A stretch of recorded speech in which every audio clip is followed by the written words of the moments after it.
बोलिए भारत माता की। हमारे मंच पर बैठे योगी सुक्राईनाथ जी और जितने भी मंचासीन हमारी मातृशक्ति और साधु समाज, नाथ समाज और जितने भी हमारे पत्रकार बंधु, छायाकार बंधु और समाज सेवी और मोखरा गांव के जितने भी बुद्धिजीवी, प्रतिष्ठ व्यक्ति और युवा ताकत मैंने देखने को मिली, मैं आप सबकी ताकत को, आप सब युवाओं को हृदय की गहराइयों से प्रणाम करती हूँ।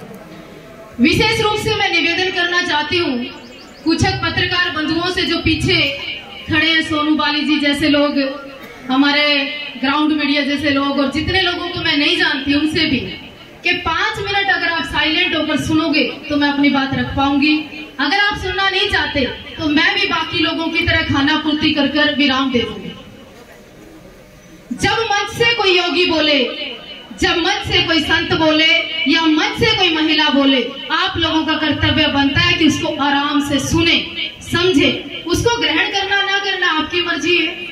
पंचायत के नियम और कानून कितने आप यहाँ लागू कर रहे हैं, 10% भी आप लोगों ने फॉलो नहीं किए। दूसरी विशेष बात चल रही है एक महिला की। मैं भी एक महिला हूँ और एक मंदिर से आई हूँ और हमारे मंदिर में हवन होता है, पूजा होती है, भंडारा होता है, तिलक लगाते हैं, मोड़ी बांधते हैं, सनातन धर्म का प्रचार करते हैं और गर्व से कहते हैं कि भारत माता की जय, क्योंकि हम सनातनी हैं, हम हिंदू हैं, हम भारतीय संस्कृति को मानने वाले लोग हैं। लेकिन एक महिला जिसके प्रचार में मीडिया, जिसके प्रचार में हम संत लोग, जिसके प्रचार में पूरा गांव मोखरा निकल गया, उसको और क्या चाहिए? असली भक्त तो आप लोग हो उसके, जो उसका प्रचार कर रहे हो। असली जिम्मेवार ये पंचायत और ये गांव है जो प्रचार कर रही है। दूसरा मैं एक जवाब देना चाहती हूँ। कुछ लोग बार बार कह रहे थे कि बाहर के लोग, मेरे को जवाब देके जाना किसी में भी दम है। हम बाहर के कहां से हो गए? सन्यासियों का अपना कोई गांव होता है क्या? या कोई आर्य समाजियों का अपना क्षेत्र होता है क्या? या किसी संत की कोई जाति होती है क्या? संत का ना कोई क्षेत्र होता, ना संत की कोई जमीन होती। संत और सांप और साधु बड़े बनाए में जाया करते, इसलिए ये मोखरा गांव भी हमारा, हमारी जिम्मेवारी बनती है। तुम कौन होते हो ये कहने वाले कि हम करेंगे और तुम नहीं आओगे? क्यों नहीं आएंगे? मोखरा भी हमारा, हरियाणा भी हमारा, सारा प्रदेश हमारा है, इसको हमें कौन रोक लेगा?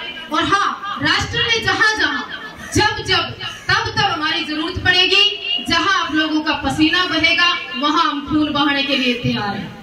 दूसरी विशेष बात और कहना चाहती हूँ, हरियाणवी आप लोग खूब समझते हो और बहुत बड़ी बात नहीं, कितनी बड़ी खागड़ी होगी कि गांव इकट्ठा हो गया और मुक्ति नहीं आता है।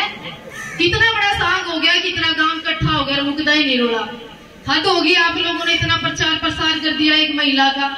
दूसरी बात वो मुझे भी कह रही थी, स्वामी जी को भी कह रही थी और भी सन्यासियों को कह रही थी कि मैं ये कर दूंगी, फलाना कर दूं। देखिए, हो सकता है उसकी किसी एक्साइज के लोगों के साथ सेटिंग हो दारू में, हो सकता है किसी और लोगों के साथ उसका कोई ऐसा व्यापार का धंधा हो। इस सारे प्रकरण में, इस सारी भूमिका के अंदर वो अकेली लिप्त नहीं है। उसके साथ 20, 30, 50 लोगों की एक ऐसी टीम है जिसको उसका फंड जाता है, जिसको उसका पैसा जाता है। आप लोग गहराई से देखिए। जिस दिन मैं निवेदन करना चाहती हूँ अपने छायाकार और पत्रकार बंधु से, यूट्यूब वाले लोगों से, आप लोग बहुत अच्छा काम करते हो। हम जो कुछ है ना, साध्वी से साध्वी देवा ठाकुर आप लोगों ने बनाया मुझे। एक साधारण लड़की से गांव से उठाकर राष्ट्रीय लेवल पे आप लोगों ने दिखाया मुझे। तो इस महिला का मैं ये नहीं कहती कि आप ना दिखाओ, मैं ये नहीं कहती कि आप प्रचार प्रसार नहीं करो, मैं ये नहीं कहती कि मोखरा गांव आ जाके मत्था न टेके, लेकिन इतना निवेदन करना चाहती हूँ, एक महिला इतने पुरुषों पर भारी, गजब की बात है। और आप लोग यहीं से उठकर, क्योंकि कुछ पीने वाले भी है यहाँ, कुछ नशा करने वाले भी है यहाँ, कुछ हरियाणवी में यूं क्या कर स्वाद लेने वाले भी है। तो ये बात है, ऐसे स्वाद का और ऐसे नशे का और ऐसे एंजॉय से अपने युवाओं को बचा लो, ये बहुत खतरनाक है।